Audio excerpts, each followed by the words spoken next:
Welcome into the DRF College Sports Podcast.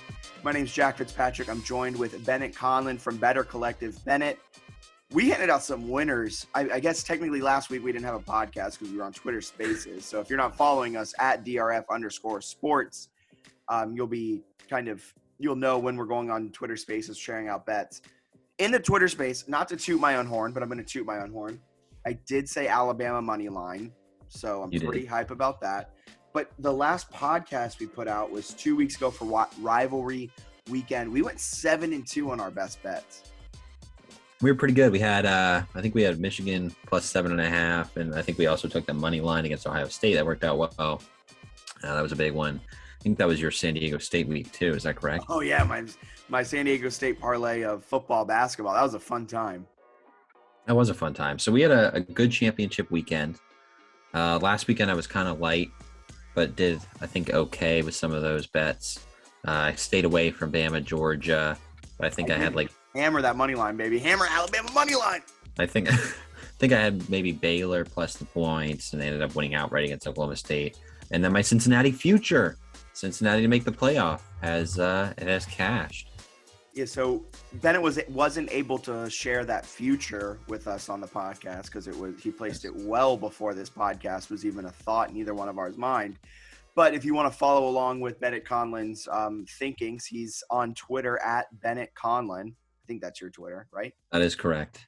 Yes, and he's always sharing great stuff. If you're in the state of Maryland, he is sharing fantastic information on the daily. Got a lot of Maryland betting legalization kind of coverage for Sports Handle coming up, especially this week. We're recording this on a Wednesday night. They are launching retail sports betting on Thursday. We've got a couple other launches on Friday at some of those casinos. So I'll be in attendance at some of that. Got some other stories in the pipeline on all that good stuff too. Yeah, so before we share our picks, real quick, if you could give us I forget what the rundown is, but if you can give us a rating on wherever you're listening, that will help us out a bunch. And if you could subscribe or follow Apple Podcasts, Spotify, wherever you're listening, just give us a subscribe, follow along, and give us a rating. That would help out big time. And follow us at DRF_sports, at FitzAllTheWay, and at Bennett Conlon. And also, while you're doing all of that great stuff, you can download Cash Grab. DRF Cash Grab is our all-new free-to-play sports prediction game where you can win real money. It's available to every sports fan in America in the App Store and Google Play Store. Win real cash prizes every single day, as well as chances to win big money jackpots. All you have to do is download the free DRF Cash Grab app, create an account, and start predicting. Download the DRF Cash Grab app now and win big. We've been kind of marathoning these podcasts. We did another one for JMU Sports. It's if you're not into JMU Sports, it's a very niche podcast. But we were at the JMU UVA basketball game last night. I've noticed my voice is just very different than what it used to be. We also went to a bar that allowed smoking in the bar, so I think that also has to do with it. Probably didn't help. Yeah, we were pretty animated during that game. We're both JMU alums. They pulled the upset. You can get them as an underdog. I think they were like about 5.5 point dogs, money line, depending on when you placed it. It was right around plus 200. So that one came back. That was an exciting one. We got a ridiculously, I don't know if it's necessarily a bad beat tonight, Wednesday night, but Indiana led by 20 plus on the road against Wisconsin. I believe that closed most places. Wisconsin minus 4.5. Wisconsin storms back, gets fouled late. They win that game by 5. So we got some crazy college basketball action, and it's a great time of year. We got a bunch of these, they're kind of getting into conference play, but you still got some non-conference matchups going on. Yeah, this is a really fun time. Speaking of a fun time game, we're just going to dive right into this. Texas, Seton Hall. We're going to start with college basketball. We're going to start with – we have a couple games to kind of kind of pick and talk about here. And then, of course, the high-low parlay. I think both of us have been perfect on the high-low parlay so far this season. Then we'll move into a quick, way too early look at some of our favorite bowl games. We'll wrap it up with some of our best bets and anything else we're watching for the weekend. So first thing to hit is number 7 Texas is actually, according to Ken Palm, I don't think the line is officially out as of recording Wednesday night, but kind of a rough estimate of what the line will be. Texas +1 against number 23 Seton Hall in Newark, New Jersey. Yeah, it's an interesting one. I don't know. I'm kind of tempted to lean Seton Hall here because it's at Seton Hall. They've played a slightly better schedule.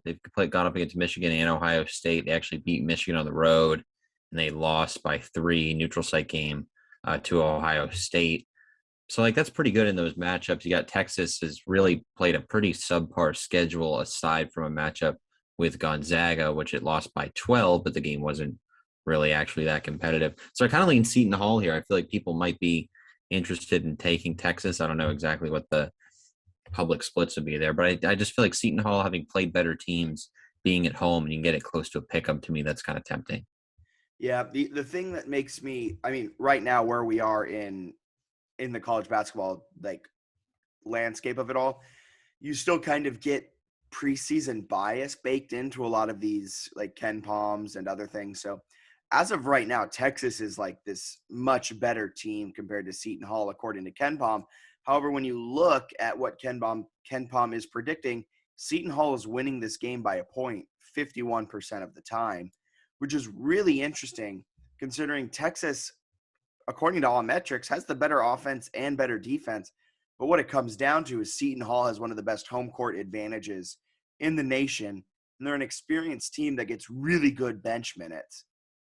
It's going to be tough, though. I think Chris Beard's a really good coach. Yeah, so far, not a lot of knowing where the money is, where the public is sitting, just mainly because the line's not out yet. But it's looking like it's going to open at about a -1 type of line. With that being said, I mean, Seton Hall, they lost a great player in Takal Molson in the transfer portal. But Texas plays one of the slowest tempos, but normally when you play a slow tempo, you need to back it up with something really good. They back it up with the 17th best offense in the nation, the 23rd best defense. I think if Texas gets their game, I think Texas can win this game. For sure. I think Texas probably has a higher ceiling. I kind of like Seton Hall in December at home. I'm a big Bryce Aiken guy. Okay. Harvard transfer, was really good when he was there. I guess it's his second year now at Seton Hall. He's been done some nice things this year. I like him as a player. I think they've got some good guards who can do some nice things. So I kind of lean toward them, although I think it's probably a competitive game, Thursday night one, that I could also see people wanting to stay away from just because it's kind of hard to read at this point. I think Texas, though, is a team I would trust more in March, but I think Seton Hall in this particular matchup, I'd be tempted to ride them. Yeah, I'm going to go just to be different. I'm going to go Texas. I'll ride Texas then.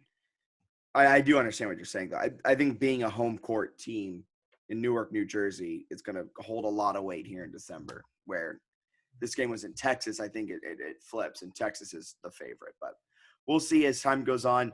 Keep it locked, see what that line actually ends up being. Recording a few days early, lines aren't official, so kind of tough to fully gauge it, see where the public is, see where the money's going.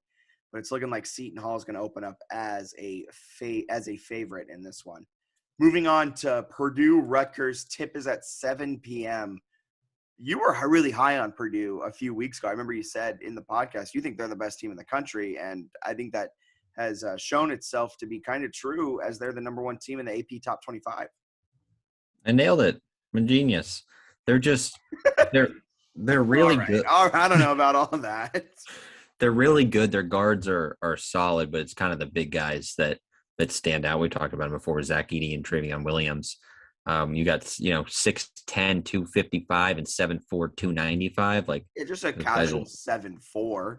A casual 7'4", 300. Who doesn't look like a lanky like Chet Holmgren is a lanky 7'2" or whatever he is. Zach Edey fills that frame. Yeah, he's got like 100 pounds on Chet. He's a bigger guy. He's shooting like 70+% from 2. He's also really efficient at the free throw line, so he's shooting over 80% there. So, I mean, he's playing really well in every aspect. And then Williams has been really solid too. And they do have some decent guard play and some reasonable guard experience. So, I mean, I just really like this team and what they're doing. They're going up against Rutgers on Thursday night. It's on the road, first game at number one, so maybe some pressure there. But I mean, they're a better team. I think I would, you know, certainly consider taking them. They've been pretty dominant all year, aside from maybe the game against Iowa most recently, where they were tight at times. But what is that? That's their closest game of the year. It was a 7 or 6 point game against Villanova. Everything else, they've won by 6, 7 double digits, got a bunch of blowouts. I'm pretty high on them, but do you think Rutgers can hang in the game at all? No. Rutgers lost Miles Johnson, who was one of the best big men in the country after last season. He really helped propel Rutgers to March Madness, gave him some really good minutes, and he was a really good player, but they lost him to the transfer portal. And now it's really Ron Harper, forward Ron Harper, a 6'6" senior.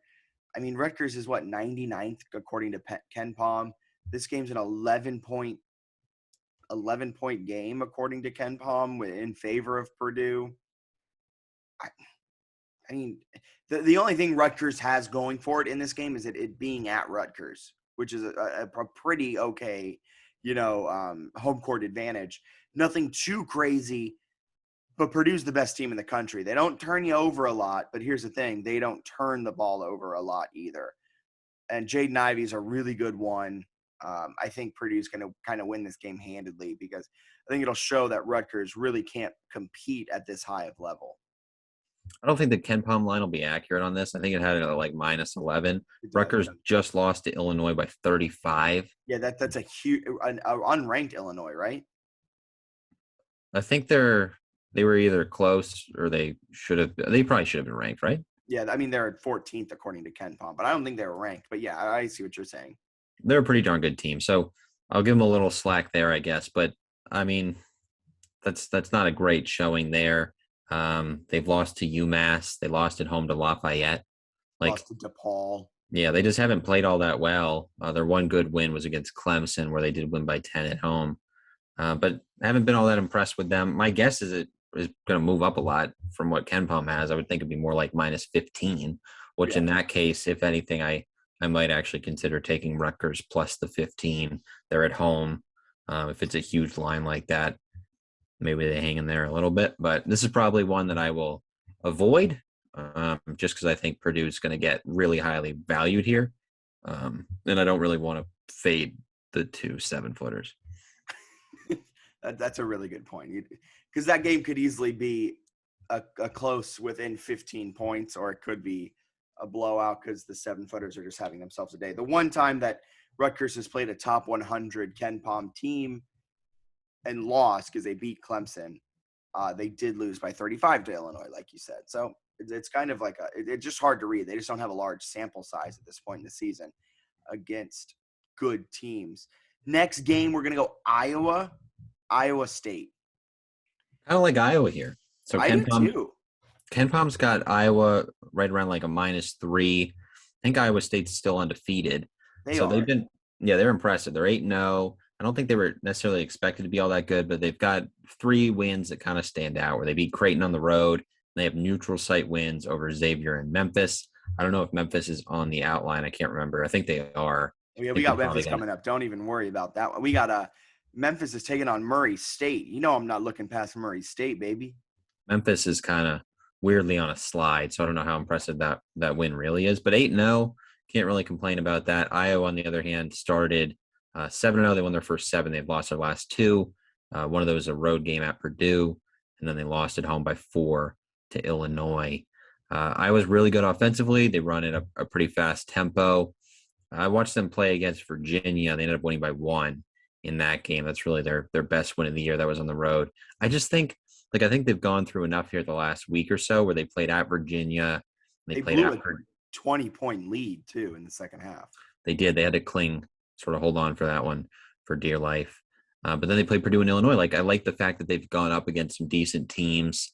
And I think a lot of people are going to see that 8-0 Iowa State and maybe kind of lean toward taking them at home as an underdog. And I think Iowa's the better team. I really like Keegan Murray. He's playing like one of the best players in the country right now. I think he is one of the best players in the country. So they've got shooters. They can score the ball. I think they got a chance to find a way to win this one. And I think I'll probably end up taking them. I agree. I think I'm going to be all over Iowa. I think the public's going to be all over Iowa State, mainly for the reasons you said. You're going to see a number 17 next to them when you're placing the bet. And you're going to see an unranked against Iowa, and you can get points with Iowa State. What's that? But then you really look at it, and Iowa has one of the best offenses in the country that plays at such a high tempo. Then you look at Iowa State, who has a very okay defense, number 40 in the nation, according to Ken Palm, but a very bad offense. So I don't think they'll be able to match shot for shot with Iowa. And like you said, with Keegan Murray, he's one of the best players in the nation, and by far the best player in this game. I think this is an easy Iowa.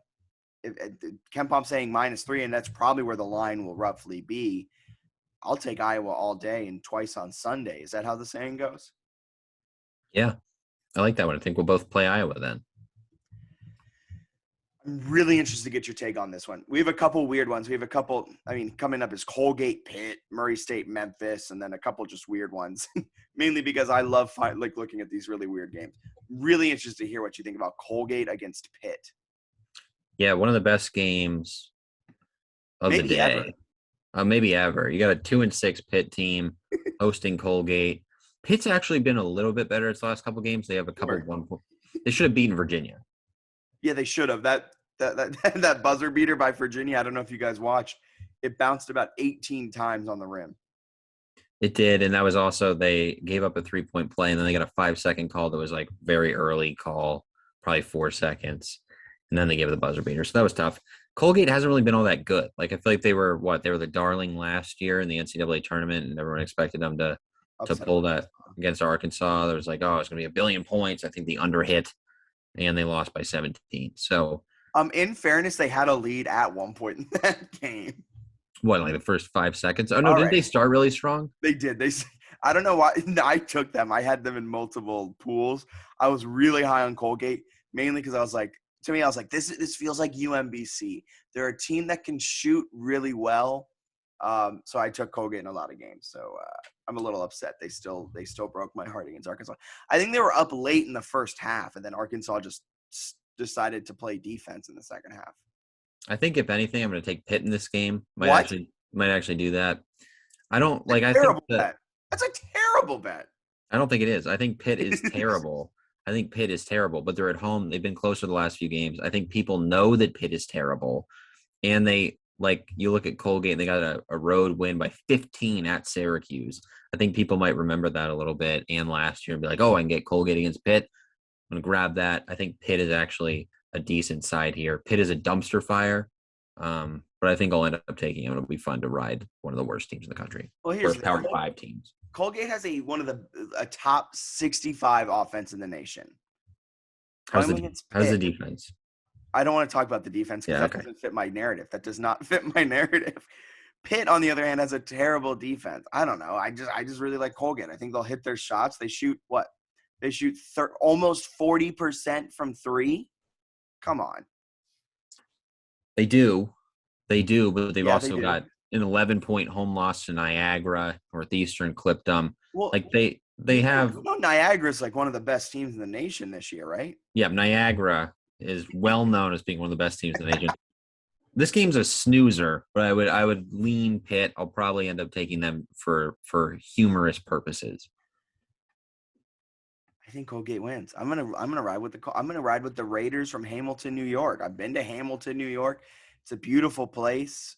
Really sleepy New York town, and I think them going to Pitt and playing that game, it's really gonna wake them up. They're really gonna understand what ACC basketball is all about. That Patriot League team is gonna go in, and Matt Langle is really gonna get his guys up for that game. It is gonna be a snooze fest. It's probably gonna be a really ugly game. But that's what we do on the DRF College Sports Podcast. We find these games that are kind of weird. And next up is Murray State Memphis. Memphis is a 10-point favorite. Maybe you can talk me out of this. I don't know which side you're on. We figure this out as we're going through the podcast. I'm leaning Murray State. Yeah, I would consider that. I mean, Murray State's they're interesting, I guess. I mean, they play at a really fast tempo and can score. If I'm not mistaken. I think they're kind of. I guess they played a decent tempo. They played at a very fast tempo in the second half of the game I watched against JMU, which might have been more of a product of Jamie turning the ball over. So they play at, I guess, a middling tempo, but they're like a top 100 team and they're 7-1. I imagine this game will have them pretty excited, even though it is on the road. Memphis is sort of scuffling a bit. Yeah, I would consider them. What is it? Probably plus 10. I think it's going to be about plus 10. The Fighting Penny Hardaways started the season 5-0. They've dropped their last 3 to Iowa State, Georgia, and Ole Miss.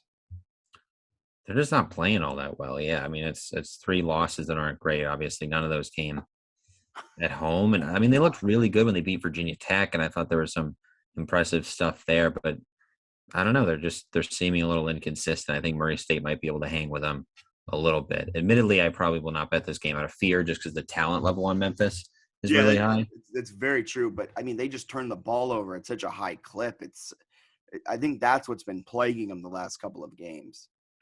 Yeah, I also might consider the over here because I think Murray State, from watching that game where they played JMU, I think they could I don't think they're able to dictate tempo, and Memphis plays at an absurdly fast pace. So I think they might just be like, all right, and play with it. So I think I'll maybe lean the over in that game. Really quick side note. Who's the fastest tempo in the nation? Don't look at Ken Palm. Should be Charleston, right? Damn, how'd you know that? Because I've been looking at some CAA stuff a while ago, and I think I watched them play North Carolina and then kind of checked their tempo and was like, oh, God, okay. All right, well, then who's number 2? Don't know number 2. Marquette. Really? The Shaka? Yeah, the Fighting Shaka Smarts. Wow. Playing what? They're I forgot what VCU called that defense. Havoc. Havoc, yes. Havoc lives here. That's great work there. Thank you. I'm actually a voiceover actor in my free time. I love looking through the tempo and then seeing like where those teams fall within the rankings, if that makes sense. Because all the top 10 tempo teams, only 2 of them are top 100 Ken Palm teams. Because it's interesting where like some of the slower teams, you got Texas, Villanova, Virginia are all like decent teams. But then a lot of the times you just fall like in the middle with the really good teams. Or I don't know, it feels like maybe slow can be valuable at times, at least for some of these teams. I think playing at your tempo is valuable. Like Gonzaga, who is one of the best teams in the country, they play at a 26 tempo. Purdue play. Here's the thing. I think when you can dictate your own tempo is when you're a good team. And then when you're playing at an extremely fast tempo, you're not necessarily good because you understand your defense is bad and we just have to give our offense as many opportunities to score points. I do admire that some of these teams in like the low 300s in Ken Palm, like at least they're just running. Like if you got to buy a ticket to that game, if you're like a parent or a player. Yeah, when you're watching Virginia play basketball and literally every time they're taking it to 2 seconds on the shot clock. That can be tough. So I do admire that for some of those lower Ken Palm teams. There's no doubt about it. Yeah, good for them. Next up game. Is this a game you want to talk about, DePaul, Louisville, or do you want to just jump right into Wisconsin, Ohio State? When is that DePaul, Louisville game? That's a Friday game? I believe so. Let me double check. I'm interested a little in the Loyola Chicago Vanderbilt. I don't know if that's on. No, we can talk about that. I put in the rundown whatever we've hit the games I do want to talk about the Alabama game because I'm an Alabama fanboy. I love the way they use analytics, but I am more than happy to talk Loyola Chicago Vanderbilt. All right, we'll have to get into that. A quick DePaul thing now that I've looked. Oh, okay. Sorry. So they're 7-1. They are, and they're not a highly ranked Ken Palm team. Here's something interesting. They have not played a road game. How? They have not played a road game. So you look at Louisville, which has played some decent competition this year. I think I might lean them. It's looking like Ken Palm is like -10. First road game for DePaul. Louisville's coming off a really solid showing at NC State with a win.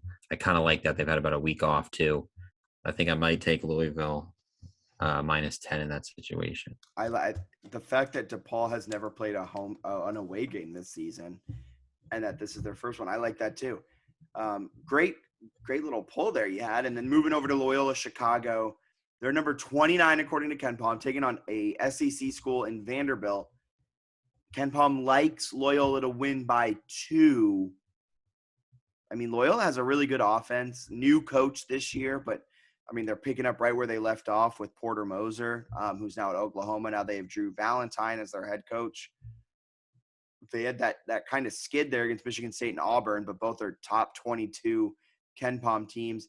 Taking down Arizona State, took down DePaul, and then beat up on just bad teams. I think it's a tough one here because Vanderbilt under Jerry Stackhouse has been remarkably underwhelming. That's a really nice way to put it. His first year they went 11-21. They went 9-16 last year. The fact that they're 5-3 right now almost seems like a major positive. They are at home, so they got that going for them. But they just lost in overtime to Temple. They lost before that to SMU by 12. You look at their wins. Their best one is Texas State. You could argue that maybe the Winthrop one or Pittsburgh, even throwing KenPom out, or maybe up there. They have one of the ugliest losses of the season, one of the worst games of the season, I would argue. They lost 48-37 to VCU in a game that is just disgusting. And VCU played some ugly games this year. Did you watch that game? I did not watch this game. I followed along like from afar with VCU though, and They have really just mucked it up. So they're doing a good job. Wait, what did they mucked it up? They muck it up. And they're getting a little bit better. They've impressed me a little bit. You're talking about that's getting better, or yeah? Okay, yeah. We're over on VCU as we're talking Vanderbilt. VCU is getting better. They got ODU this weekend -3. I think I might take the money line. Wait, how did we get from Loyola Chicago all the way over to VCU? ODU? Hey, maybe that's a little high-low tease for you. All right. But I think it kind of. I was thinking I was going to take Vanderbilt. Yeah, then you looked. But the issue with Vanderbilt is I really don't think Stackhouse is a good coach. It makes it hard to want to take Vanderbilt, right? If you don't think their coach is good. Well, we'll see what the line actually is. I don't know if it'll only be -2. That doesn't seem quite right to me. If it is, I'll take Loyola Chicago. I think they could be an interesting play, like in a money line parlay as well. Yeah, I think Loyola Chicago wins. I think they could win by like 5 or 6, 7, and then once you get past that, you're getting a little iffy. I mean, Loyola Chicago has one of the best offenses and then one of the best defenses, and then they play such a slow tempo that if they can get out to a good lead, I don't know if Vanderbilt has the offensive firepower to kind of cut into that lead as the game goes on and chip away and keep it close. They haven't beat Vanderbilt, that is when I say they. They haven't beat a team better than 123 in KenPom. That's why if it is such a small line, I'd be some borderline fishy. Ooh, a fishy line. You love your fishy line. It's borderline fish, but then like, do you want to bet on Jerry Stackhouse against like cover it? Do you want to have Jerry Stackhouse cover like a 4-point spread against a good Loyola Chicago team? I don't trust that. I don't really trust it either. All right, I'm glad we're on the same page there. So, what would you go up to? Where would you go Vanderbilt? Where would you go Loyola Chicago? Probably like 3.5. Okay. Somewhere in there. If it gets a little bit larger, I might stay away, or I would just go with the money line parlay there for the Ramblers. Go Ramblers. The Fighting Porter Mosers, who now are the Fighting Drew Valentines. Moving on to, I think this might be our last game. We might talk about a few others in our high-low parlay, but mainly just because I'm an Alabama fanboy. I love the way they do. Yeah, this is also a fantastic game. Alabama takes on Houston. Alabama's favored by 1. They win 53% of the time, according to KenPom. Alabama's one of the best offenses in the nation. They have one of the best defenses in the nation. They play one of the fastest tempos in the nation. They shoot 35% from 3. They shoot over 58% from 2. I'm an Alabama fanboy. You know who I'm going with in this matchup. Can you talk me into Houston at all? Taking Houston, I think. You just want to fade me, right? Is that what? No, Alabama just looked unbelievable against Gonzaga. Won that game, and I feel like that's going to be fresh in everyone's mind, where you got a Houston team that has been pretty solid. They haven't played the same level of top-tier team, but they have a bunch of solid wins. They beat the living crap out of Virginia. Yeah. They beat Butler by 18 on a neutral floor. Yeah. They lost to Wisconsin by 2, but I think they were getting hammered by Wisconsin, like crushed in the first half, and rallied all the way back to almost win that game. They blew out Oregon. Oregon, it turns out, Jack, stinks. So that one's not nearly as impressive. But they blow them out, and then they have a bunch of 3 games against terrible teams where they were just completely dominant. Now, another thing, and this gives me pause, they are also yet to play a true road game. They played multiple neutral site games, but they have not played anyone with like a rowdy road crowd, and I expect Bama to have a pretty darn good crowd. But I still kind of like Houston. I think I'm going to end up taking Houston money line. I will say defense travels. Houston has one of the best defenses in the nation. Yes, they do. To pair along with one of the best offenses in the nation. The key here in this game, and I've said this so many times about different games, and every time I say it, Bennett clowns me. The key for Alabama is to hit their shots. That's so true. In scoring is huge. Every time I say it, I know what the reaction is going to be from Bennett. However, I really do think that's the key. If they can shoot around what their season average is, which is 34.7% from 3, 58.2% from 2, they're an elite like offensive team, yeah. If they can keep that up and play like that, which is going to be really tough against a Houston team, but I think you can get Ken Palm likes Alabama to win, but I will say I think the books will favor Houston, and I love the value if Alabama is plus money. If Alabama is plus money, I'm hammering that. I would be shocked if they were plus money. You really do think that? Just beat Gonzaga and they're at home? Got to think they have an edge there. Got to think that the market gives them a small edge. I also forget that they just beat Gonzaga, which almost makes me want to take small favorite Alabama. I'll probably look at like the public splits there, but I think I'll end up being on Houston. We got to get to one game here that we haven't gotten to yet that I think is a really fun one in state for us. We're both Virginia boys. JMU Radford, I'm gonna laugh. No, it's a better one, I think. So it's a Thursday game. You have Hampton going to William and Mary. Really, I saw this game. And I actively said, I don't think Bennett will care about this game. Oh, no. You got Hampton, 331, Ken Palm. William Mary, 321. Why are we talking about this? This is a battle of the low 300s, Ken Palm. You got Hampton. They're 3-6. They're bad offensively. They're bad defensively. You got William and Mary. They're 1-9. Here's a question for you. Here's a little trivia. Can you name William and Mary's one win? Norfolk State.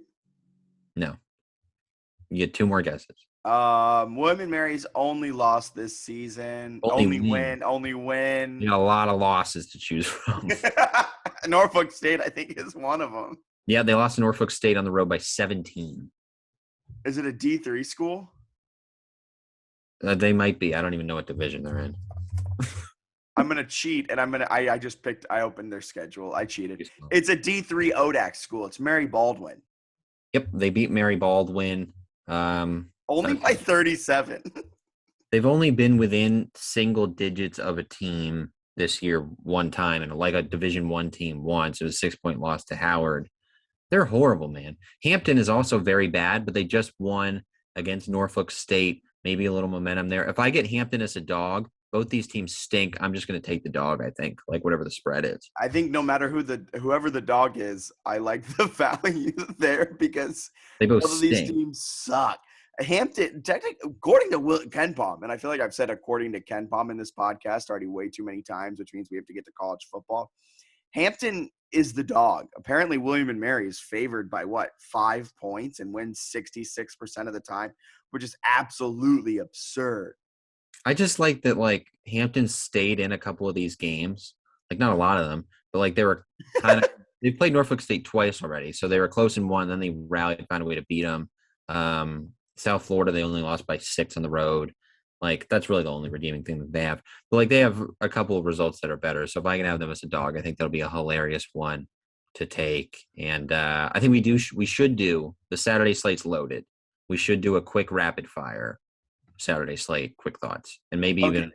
You want me to hit you with some? Yeah, you hit me. I'm not even going to think about it. I'm not even going to look at Ken Palm just based off of my gut. Okay. I'm going to say what I'm leaning, and then you do the same. These are all within a 6-point spread for Ken Palm, or 7. We'll do 7 points. I'll include that one too. Okay. All right. Arizona at Illinois. Illinois. I'm going to lean Arizona. Terrible bet. Kentucky at Notre Dame. Kentucky. I'm taking Notre Dame. Whoa. Arkansas. Arkansas.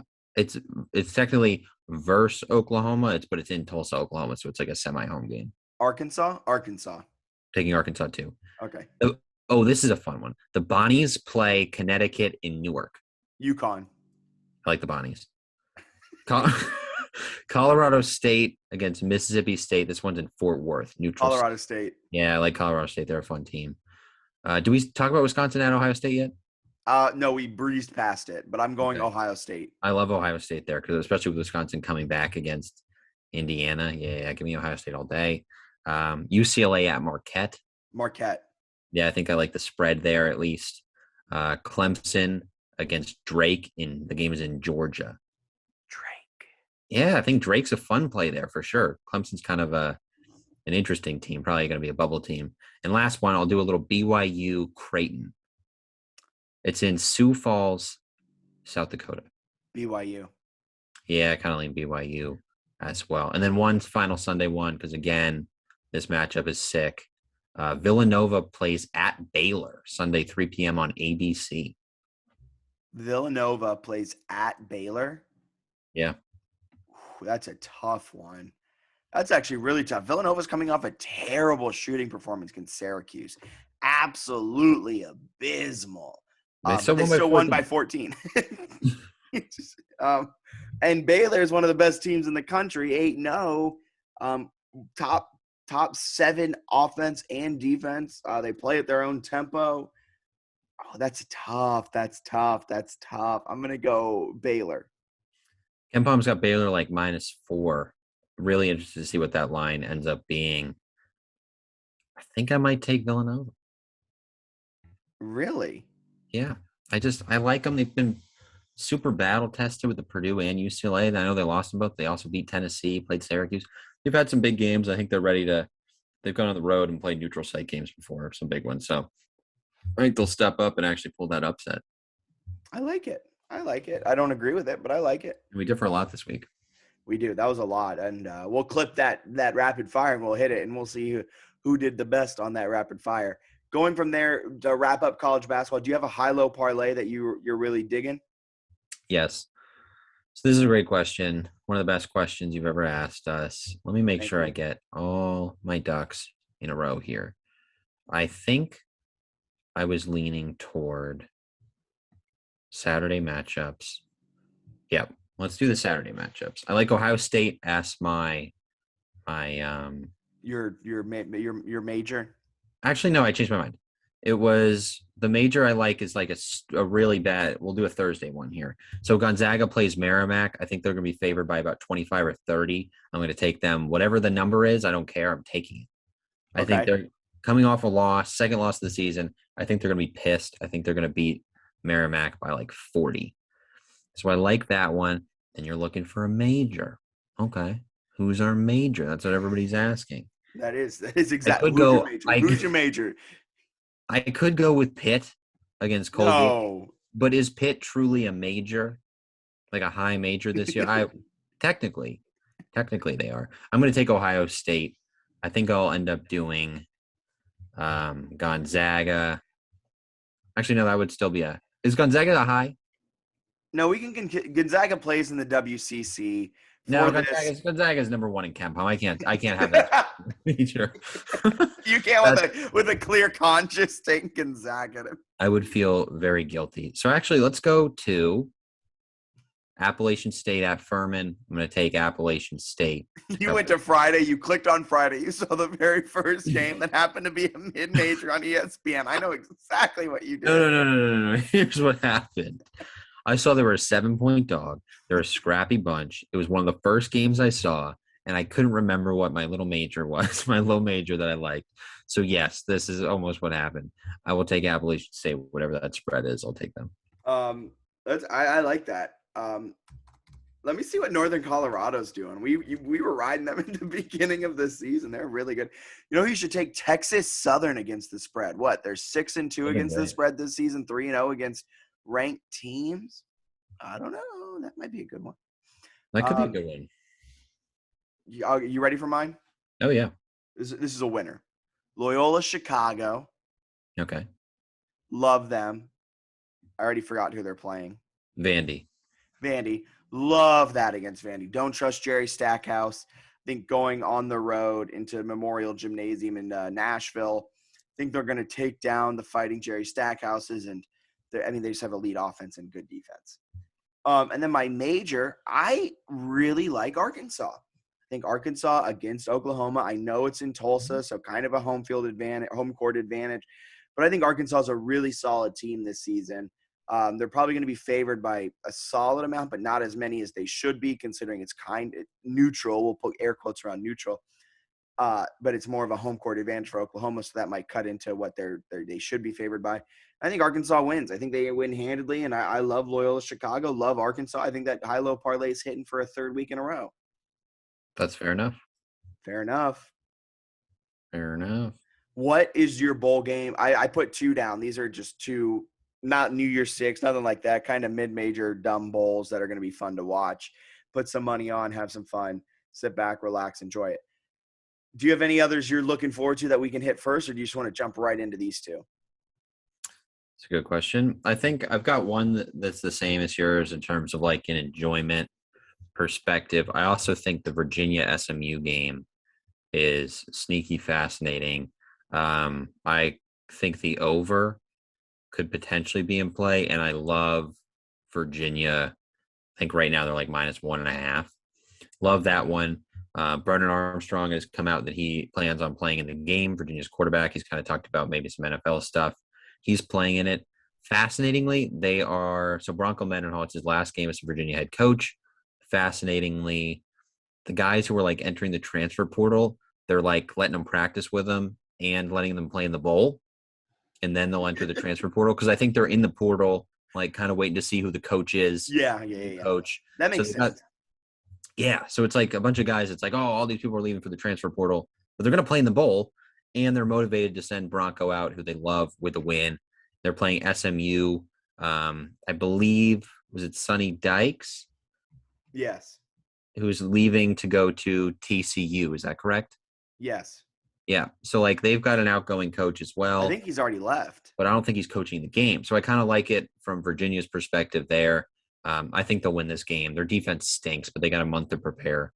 I really like them in that one, especially it's like a minor favorite. Yeah, that's the Wasabi Fenway Bowl that will be taking place on December 29th. I think that's a really good one to It's point like an out. 11 a.m. kick or something ridiculous, too. Yeah, bowl games are stupid sometimes.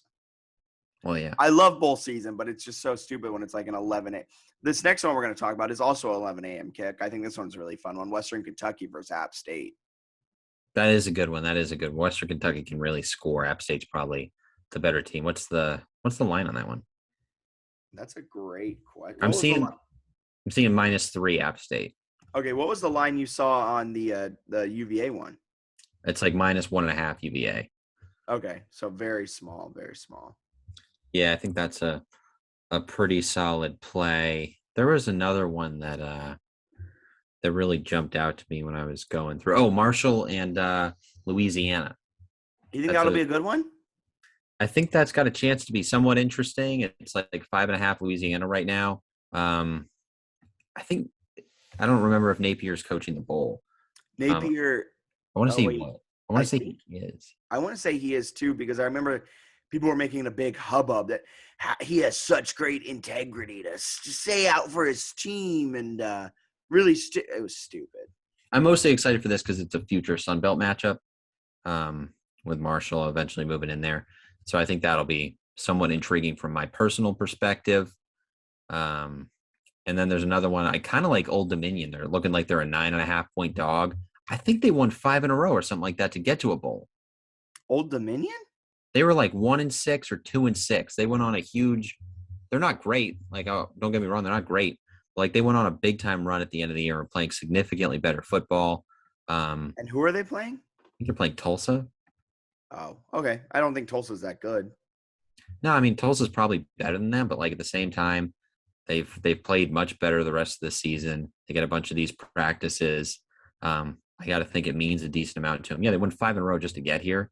So maybe they're happy to be there, but I think at the same time they're probably maybe more engaged as they have been in the last half of the season than a Tulsa team. And the last bowl game I want to hit on is the Frisco Bowl. The Tropical Smoothie Frisco Bowl features UTSA, who I think is going to be a little bit pissed off they're in this bowl. Won the CUSA, but they could have been in a potentially better bowl, if I'm not mistaken, if they hadn't lost the game before that one. Yeah, they're playing a San Diego State team who's number 24, whose offense leaves much to be desired. We talk about it every week. The punter's their biggest name on their team. I think UTSA's favored by 2.5. I think they can win. I think they have a much better offense, and I think they can kind of take advantage of San Diego State's defense. I really like UTSA here because they really flex their muscle in the Conference USA Championship. See, I thought it almost felt fishy to me. I think San Diego State's better than them, but then I saw they were favored, and that made me kind of interested. So I'll have to research this one more. We'll probably have I guess the next one will definitely be before some bowls. We might. I think we'll have at least two more. The Frisco Bowl, the one we're talking about right now, is in 12 days. So I'll have one more podcast before it. Gotcha. Yeah, I'll have to research a little more there. But San Diego State got absolutely shellacked by Utah State in that Mountain West Championship game. But other than that, they've been pretty good this year. So the thing with San Diego State is their offense is lackluster. I mean, it does just enough to win a game, and their defense is really good. And so if UTSA can score a quick 14, or if they can just kind of keep the pressure on San Diego State's offense to keep, putting something on the board, I think that's when it favors UTSA. And I think that's what the books are kind of looking at, that UTSA's offense can keep that pressure on San Diego State, because San Diego State's offense, I think they only average 24 points a game. Granted, the defense only allowed 17, but they're not great offensively. That's a very good point. The main thing that I look for in these, that I think I'll probably look for throughout bowl season, is just the motivation levels. I'm trying to see teams that are why would they care? Who opted out and is preparing for the draft? What's the personnel look like? Coaches. That kind of thing. Yep, coaches. I think you can find their coordinator, who lost their head coach, who lost. Yep, I think you can find a lot of edges there, and I think that's why Virginia might be my favorite bet, just because I think they're going to be super motivated. I'd be kind of surprised if they lost. They're getting weirdly excited about Boston. I guess Bronco Mendenhall has never been to Boston. He's talking about how excited he's going to be. So I feel like he's somehow going to have them excited to play in this, cold weather Fenway Bowl, and they've got enough offensive firepower that I do like that play. All right. Any other games you want to hit before we head on into best bets? I think we hammered a bunch there. All right. So we're moving on to best bets. Who do you like? Best bets. I think the Gonzaga Thursday night one is one that's one of my favorites. Had them in the high-low parlay. As we debated whether they're a high or a low. Turns out Gonzaga, you're a power team. Congratulations. No national championship, but we still love you. Another best bet. Am I terrible for saying that I'm almost tempted to take Radford plus whatever points they are at JMU? I wasn't going to go because I feel like I've done JMU in my best bets, or at least I've talked about JMU way too much. I love that. I love Radford beating JMU. But here's what I'll say. I'll say Notre Dame money line over Kentucky. They have looked not great recently. They are 3-4. Kentucky, I imagine, they're playing pretty well, but they haven't really played anyone. They also have not played a true road game. Notre Dame, weirdly has very solid games. I don't think Notre Dame's good. I do think Notre Dame is going to beat Kentucky in a little upset there. So I'll say the Gonzaga spread, Notre Dame money line. Those are two, and tempted to take a little FCS play. I think I'm going to take Villanova FCS. Actually, here, this will be fun. I'll do what you did. I'll copy you. I'm going to take Villanova football money line over South Dakota State and Villanova men's basketball. They play on Sunday against Baylor. I'm going to take both those money lines. I think they'll both be dogs. I like that. Real quick, I think it's worth mentioning the Army-Navy game is this weekend. Yes. Army is a 7-point favorite against Navy. This isn't a best bet of mine. I do like Army, though, with the points. I like them as a 7-point favorite. I love the under for fun. I think it's probably, 35? 34.5. 34.5. Give me that all day. I think that's why I would almost consider Navy. Although this could be a 17-0 kind of game. 17-3. I'm glad you brought up FCS playoffs because that is going to be one of my best bets. Best bet, I'm going to go 3 best bets. Let's go 3 best bets. Let's get crazy. I'm going Montana State FCS playoffs I like that one. to beat Sam Houston. I think they're 7-point dogs. Love that value. Might be 3-point dogs. I know that's a huge difference. I forgot what the lines opened out as. I did this earlier in another podcast. I SDSU. South Dakota State, I love to beat Villanova. So those are my 2 FCS best bets. Give me Montana State. Give me South Dakota State. Those are amazing, amazing, amazing best bets. And I'm going to ride with you. Radford money line to beat JMU. JMU's coming off the biggest win in program history. I don't think they can get up for it. I think I'll lean Radford spread just in case. But JMU's played a bunch of really close games against everybody they play. And KenPom had Radford at like potentially a +8. Yeah, you got +8 in a biggest letdown spot of the season. They just beat UVA. And they're playing a Radford team that really just isn't that exciting to play. Seems like an easy letdown spot, especially for a team that typically plays everyone close because they just haven't been efficient offensively. Yeah. So what were your other ones? Sorry, I didn't write them down. I had Gonzaga against Merrimack. Gonzaga spread, right? When they're -1,500. Yeah. It's one of those games that I'm not sure the money line will be offered at some books. I think it'll be close to 30-point favorites, but I'm taking it. And I had the Villanova parlay. Football one. You got football and basketball. Yep. And then the other one I had Notre Dame money line over Kentucky, which I like a lot because I think Notre Dame looks like trash, and they're going to find a way to win. It's going to be a surprisingly low spread. Notre Dame will pull the upset at home. All right. I love all those best bets. Last time we gave out best bets, we were 7-2. This is feeling like another good week of best bets. We love our FCS playoffs. We didn't really dive into it too much, but we gave out some best bets from the FCS playoffs, so that's going to be fun. So follow us at DRF_sports to keep up to date with the DRF College Sports Podcast. You can keep up to date with the DRF Sports Podcast with Sheldon Alexander and Matt Russell. They do an awesome job with the NFL and everything else. And follow at Bennett Conlon. He's always sharing great betting legislation news. It's really riveting stuff. I mean, I've been on the edge of my seat about what Maryland's going to do tomorrow. Really great stuff. They're moving along. Exactly, they are. And you can follow me at FITZ all the way. And download DRF Cash Grab. I'm trying to remember all this housekeeping stuff I've hit. And go ahead and give us a follow, subscribe, whatever you need to do, and rate us on Apple Podcasts, Spotify, wherever you listen to podcasts. That'll help us out immensely, and share with your friends, whatever you need to do. Help us grow this podcast. We appreciate you all tuning in. We hope you guys make money this weekend. Hopefully our best bets hit. We're feeling good about it. We're about to go in and put a couple units down on each one of those bets. It's going to be a good time. So have a wonderful rest of your day, and see ya.